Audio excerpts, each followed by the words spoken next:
Halo Sobat Profan, selamat datang di YouTube channel Property and Fun.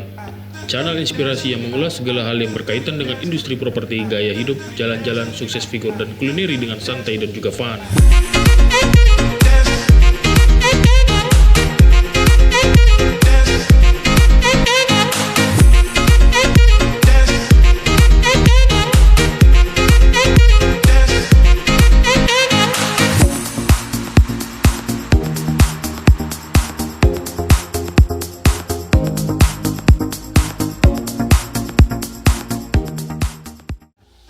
Sobat Profan, mitos adalah salah satu bentuk kepercayaan yang cukup melekat dalam kehidupan manusia.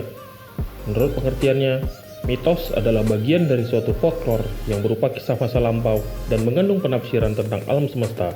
Tak heran, mitos sering dianggap benar-benar terjadi oleh para penganutnya. Sementara dalam pengertian yang lebih luas, mitos dapat mengacu kepada cerita tradisional yang umumnya mengisahkan tentang terjadinya alam semesta dan bentuk topografinya.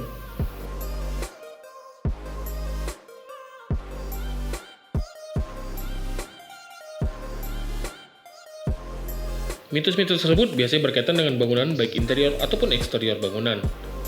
Sobat Profan, berikut 4 mitos dalam bisnis properti versi Property and Fun. Namun sebelum berlanjut, jangan lupa untuk membagi tombol like, comment, dan subscribe channel ini terlebih dahulu.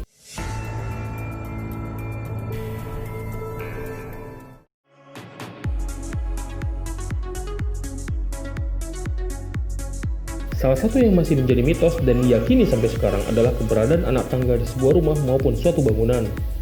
Menurut mitos, jumlahnya haruslah mengikuti urutan hitungan siklus kehidupan, seperti lahir, tua, sakit, dan mati.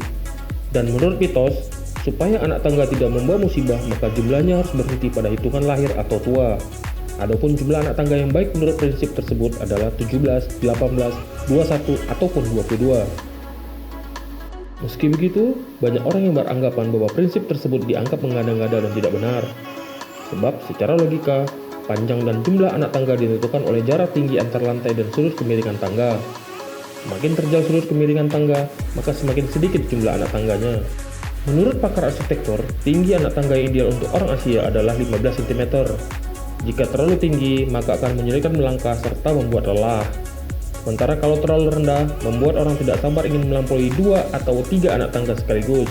Tentunya ini akan bisa menjadi berbahaya.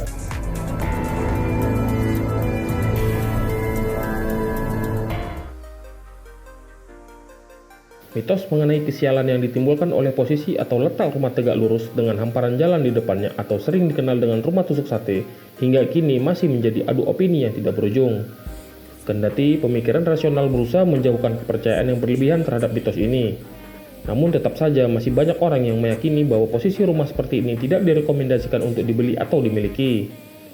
Sebab rumah dengan posisi seperti ini biasanya jarang peminat karena identik dengan angker, kesialan, mengandung hawa panas, serta konon katanya orang yang akan menempati sering tertimpa musibah.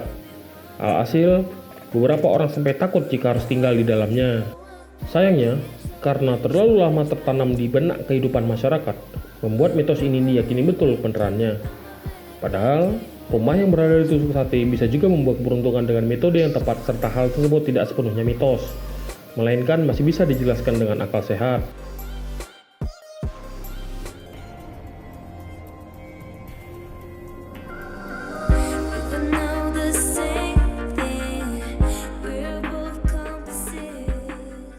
Sampai dengan sekarang, banyak penganut Feng Shui yang meyakini pintu utama rumah haruslah berada di sisi naga atau di sebelah kiri. Tidak boleh terletak di posisi macan atau di sebelah kanan. Selain itu, sebelah kanan juga tidak boleh lebih tinggi dari sebelah kiri. Dengan kata lain, rumah yang bisa mendatangkan keberuntungan adalah yang carportnya berada di sebelah kanan rumah. Menurut pakar Feng Shui, naga adalah simbol dari mata angin timur, sementara macan adalah simbol dari mata angin barat. Konsep naga dan macan tersebut awalnya berasal dari negara tirai bambu Cina. Hal ini bermula karena negara Tiongkok berada di belahan bumi utara, sehingga arah hadap rumah yang ideal pada zaman dahulu adalah menghadap ke selatan. Hal ini dilakukan untuk mendapatkan udara yang hangat dan nyaman sepanjang tahun.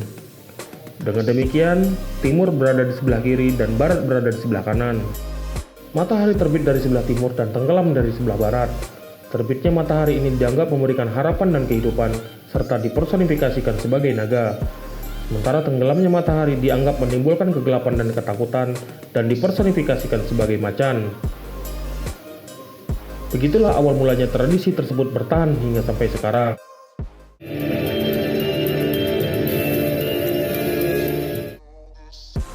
Pada umumnya, angka-angka disusun berurutan mulai dari 1, 2, 3, 4, 5, 6, dan seterusnya untuk bilangan asli. Namun, berbeda dengan nomor rumah maupun angka-angka di dalam lift pada gedung-gedung tinggi, kebanyakan tidak memiliki angka 4 maupun angka 13.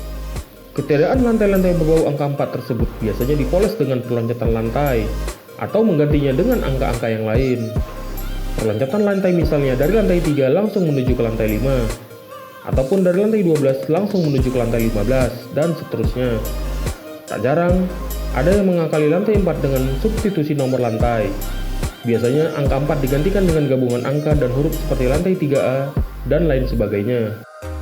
Mitos tersebut tidak terlepas dari sebagian masyarakat Indonesia yang berkiblat pada budaya Chinese atau Tionghoa yang memiliki kepercayaan soal Feng Shui. Angka 4 bila diartikan hanya memiliki satu kaki, atau angka model ini seperti kursi terbalik. Jadi bila diartikan tidaklah seimbang. Dengan demikian, angka ini pun dinilai tidak bagus untuk kedudukan dan jabatan karena ditengarai bisa menyebabkan jabatan yang dimiliki akan turun ataupun terjatuh. Tidak hanya itu, pada pelafalan bahasa Cina, angka 4 dibaca shi yang jika diartikan bisa bermakna mati. Beda lagi dengan pelafalan bahasa Jepang. 4 justru bermakna kesedihan. Karena hal itulah, angka 4 dianggap tabu untuk digunakan karena ditengarai tidak membawa keberuntungan. Angka 13 juga dianggap sebagai angka yang tidak beruntung. Alasannya adalah angka 1 dan 3 apabila digabungkan akan membentuk angka 4 yang memiliki sederet arti yang tidak menguntungkan. Begitu pula dengan angka lain yang memiliki hasil yang sama apabila dijumlahkan seperti angka 22, 31, bahkan angka 40 yang jika dijumlahkan akan berakhir dengan angka 4. Nah Sobat Profan, itulah beberapa mitos dalam dunia properti yang dirangkum oleh tim Property and Fun. Kepercayaan terhadap mitos tersebut tentu berpulang kembali kepada tingkat kepercayaan masing-masing dari Anda. Terima kasih atas perhatiannya, kita bertemu lagi pada pembahasan yang berbeda. Salam Profan.